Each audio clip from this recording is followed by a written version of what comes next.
In this video, we're going to talk about parallel and perpendicular lines. These are notes. I've already written all of the notes, so this video is also going to work on reading notes and understanding those.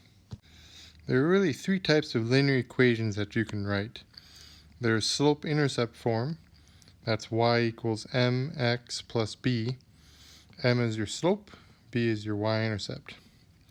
The other two types of form that you can write is called point-slope form. That's y minus y1 equals m times the quantity of x minus x1. M is still your slope, just like the slope of your slope-intercept equation. And then x1, y1 is just a point on that line. The third type that we haven't talked about tons, but you've probably seen, is ax plus by equals c, where a, b, and c are integers. These notes are going to focus only on slope-intercept and point-slope form. Before we get into parallel and perpendicular lines, let's refresh our memory about just a linear equation. Remember, our slope formula is y2 minus y1 over x2 minus x1, where x1, y1 is a point, and x2, y2 is another point. When we have 2 points, like we do in number 3, I have -5, 3, and 1, -9. I can use those 2 points to do my slope formula. Okay. So we take our y2 in purple, the -9, minus, right, because this is minus, the 3 from y1 over 1 minus -5. Remember, -9 minus 3, type it in your calculator, is -12. 1 minus a -5, minusing a negative, same as adding a positive, so that gives me +6. And the top number divided by the bottom number is -2 for a slope. Once we have our slope of -2, I can use that and one of our points. In this case, I chose -5 and 3, and I plugged it into y equals mx plus b. The y was 3, the m was -2, the x was -5, and then I'm finding b. -5 times -2 is 10. I then subtracted 10 from both sides to get b equal by itself, and that means I have -7. Another way I could find the y-intercept is to use point-slope form. So this is a different way, different approach. Either way works. I can use my point-slope form, plug in my point that I decided to use. Again, that was at the -5 and the 3 I decided to plug in for my y1 and my x1. Remember, subtracting negative, same as adding, so I really have y minus 3 equals -2, parenthesis, x plus 5, parenthesis. The way we solve this is we want to solve this into slope-intercept form like we did down here. You have to get rid of the parentheses by distributing the -2. So -2 times x is -2x. -2 times 5 is in -10. This gives me y minus 3 equals -2x minus 10. And from there I can add 3 to both sides to get y equals by itself. This gives me y equals -2x minus 7. Once I'm in slope-intercept form, I know my y-intercept's the number by itself, the slope's the number in front of x, or once I have my y-intercept and my slope, I can write my slope-intercept equation. Here are my two equations I could use. Again, you can use either one. I'd say generally we tend to see a lot more slope-intercept form. It's a little easier to work with. Stuff's already isolated, so y is already isolated, so it's a little easier than working with this, where you'd have to keep solving for something. So I can use my y equals -2x minus 7, graph that, so I plot my point at -7 on the y-axis. Again, the -7 tells me it's at 0, -7. Remember, the y-intercept's always when you plug in 0 for x, whatever your y value is. That's your coordinate on the y-axis because x is equal to 0. So once I have my y-intercept, I can do the slope. The slope is -2. Remember, that really means -2 over 1. If you don't have a number as a fraction, then it's implied that it's over 1. which means from our point, in this case I'm at the y-intercept, I go down 1, 2, and to the right 1, and I put a point. From that point I go down 1, 2, to the right, put a point. Since there isn't a way of me seeing that, I can go backwards. So instead of going down 2 and to the right 1, I can go up 2, back 1. Just make it so that when you go down 2 to the right 1, you should end up at that next point. We draw a line through all of our points, and that's my slope-intercept equation. Similarly, I can do my point-slope equation. I have a point at -5, 3. So again, point at -5, 3. From that point, I have a slope of -2, so I went down 2 to the right 1, kept going. You'll notice it also goes through our other point of 1, -9. My line, both my slope-intercept and my point-slope, both of these two go through my 2 red and purple points. That's how I know that I have the correct equations. Now let's take a look at when lines are parallel or perpendicular. Lines that have the same slope are said to be parallel because they're going the same direction, they have the same slope, and they're denoted with the mathematical symbol of these double lines. Perpendicular lines then have slopes that are opposite sign and reciprocals, meaning you flip the fraction. When you multiply the two slopes together, you should get -1. If you don't, then they are not opposite and reciprocals. When you have those are perpendicular slopes, and they're denoted with this upside down T thing. Notice it actually makes a right angle, 90-degree angle. So perpendicular slopes make 90-degree angles. Parallel slopes will never intersect.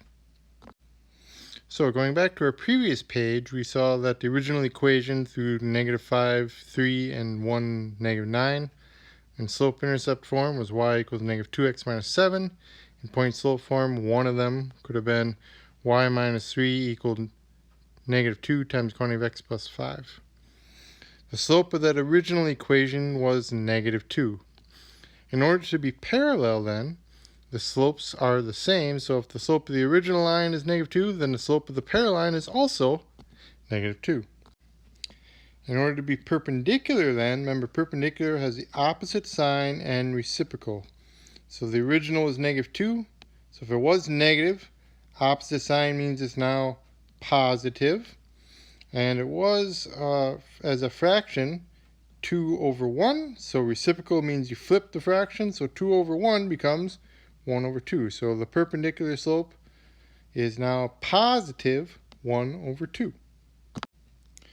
Now when we have two lines or more lines, we really have 4 different scenarios that can happen. We can have parallel lines and they have the same slope, but they have different y-intercepts. You can have perpendicular lines that have opposite reciprocal slopes, and they can be any y-intercept, but the slopes are opposite and reciprocals. Perpendicular lines will make a right angle, a 90-degree angle. Coinciding lines have the same slope and same y-intercept. Coinciding lines are the same line. Parallel lines are the same line but different y-intercepts, right? So they don't actually touch. They both go the same direction, but they don't touch. When you have coinciding lines, they're literally co means with, insiding is like inside. So this is a line that overlaps the same line because they're the exact same equation, exact same line. Anything other than those 3 then will just be intersecting lines.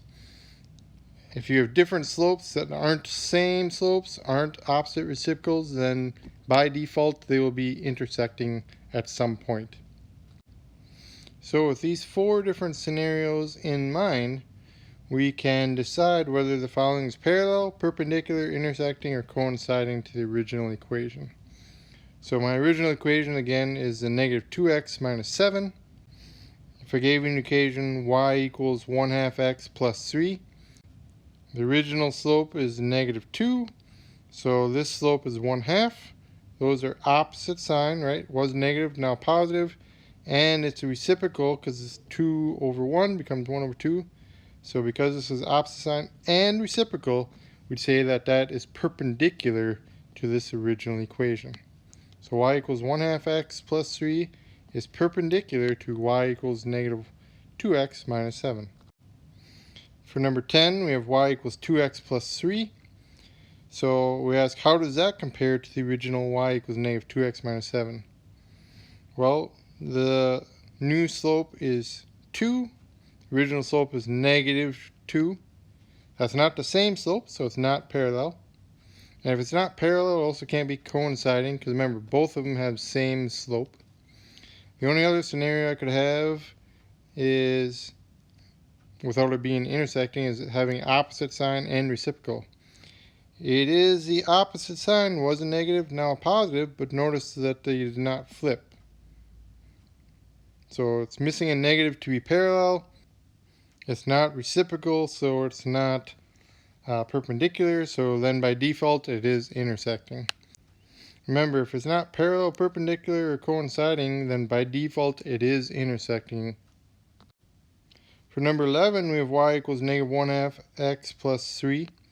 Here we did have the reciprocal, but it's not the opposite. So because we didn't do the opposite sign and reciprocal, and of course not the same, then this is just intersecting.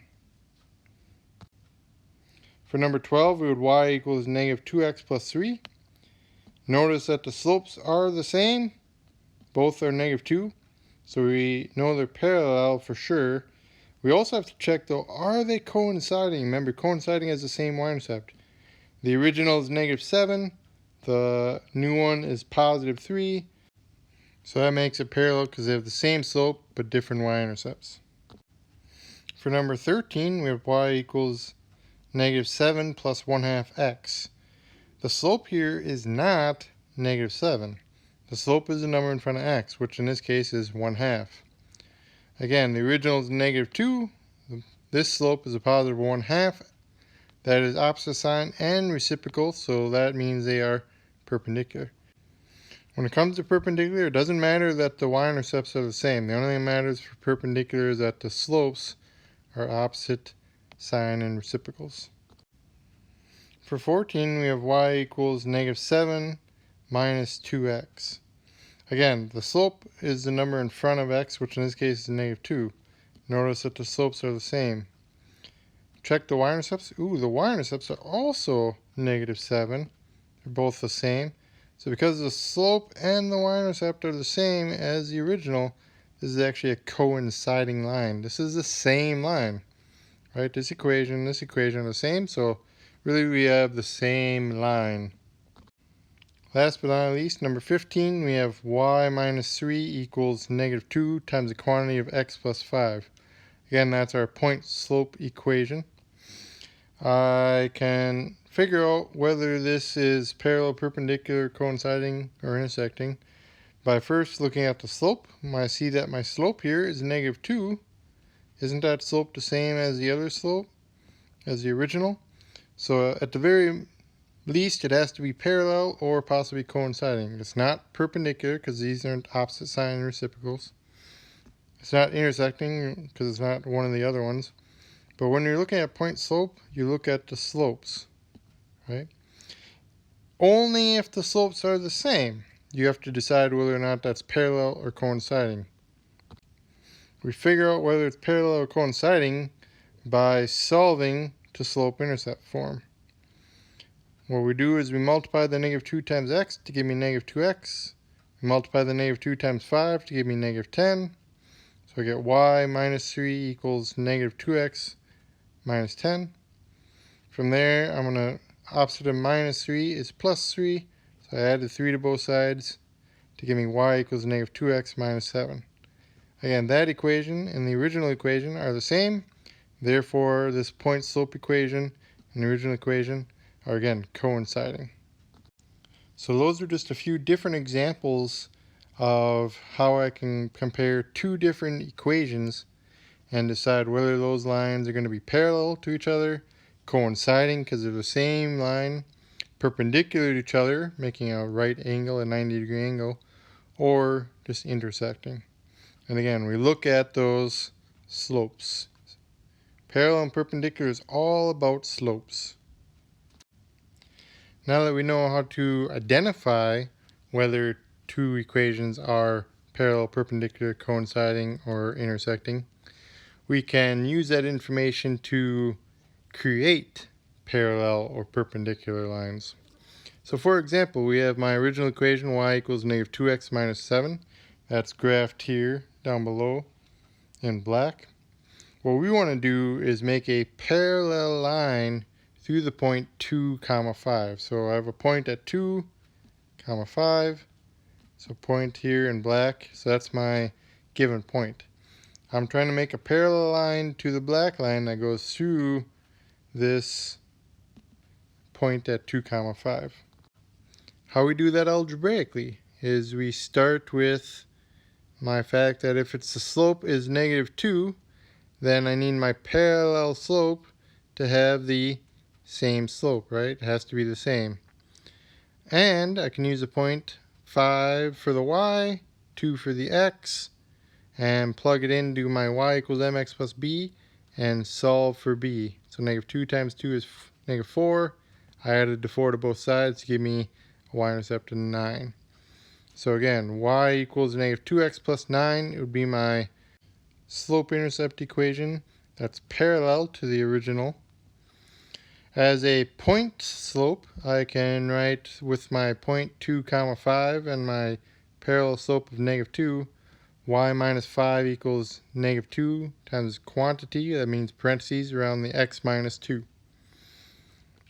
So that's one way to do that for parallel. And I drew that in pink here. And if I look, these two lines look like they're parallel, right? Parallel means they're never going to intersect.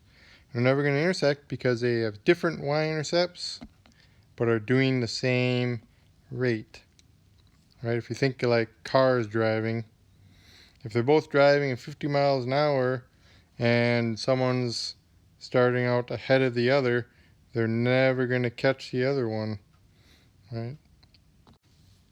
That graph doesn't represent that, but that's kind of the idea to kind of help you visualize what it might look like. We can also make a perpendicular equation through this point 2, 5. So again, if my original slope is negative 2, my perpendicular slope is 1/2. I can use that 1/2 and my point 2, 5. I can solve just like I did before, but instead of putting a negative 2, I put a 1/2. With the slope-intercept, or if I want, I could use point-slope form, so I've shown that in gray on this side. Y minus 5 equals 1/2 times the quantity of x minus 2. I distribute the 1/2 times the x and 1/2 times the negative 2 to give me y minus 5 equals 1/2 x minus 1. I then do the opposite side of minus 5, means add 5 to both sides. Numbers with numbers, x's with x's, y's with y's. That simplifies to give me y equals 1/2 x plus 4. And again, I already said my point slope equation up above, y minus 5 equals 1/2 times the quantity of x minus 2. Graphing that, I have a point at positive 4, go up 1 to the right 2, up 1 to the right 2, keep going. And you'll notice that this black line, the original black line, and the gray line does not appear to be a right angle, a 90-degree angle. The issue is that perpendiculars won't look like a right angle because the coordinate grid itself isn't square. You can get some square grids and it'll be very obvious that it actually makes a right angle, but if it doesn't mean that it's not perpendicular. We always have to verify it algebraically by looking at the slopes and making sure that they're opposite reciprocals for it to be perpendicular. The last idea we should highlight here is our special types of lines. Remember, we have horizontal lines and vertical lines. Our equation of a horizontal line is y equals 0x plus 3. Remember, y equals a number is our general equation for any horizontal one. In this case, I did y equals 3. Again, I can verify. I pick a point 0, 3, and 1, 3. Doing the slope formula, we get 3 minus 3 is 0. 1 minus 0 is 1. 0 divided by 1 is the slope of 0, right? Rise is 0, run of 1. Y-intercept's at 0, 3. For our vertical line, we have x equals 2. Remember, x equals a number is a vertical line. So for example, I have 2, 0, 2, 1, 2, 2, 2, 3. Plugging in my numbers here, we get 0 minus 1, or negative 1, over 2 minus 2 is 0. So negative 1 divided by 0, remember that is undefined.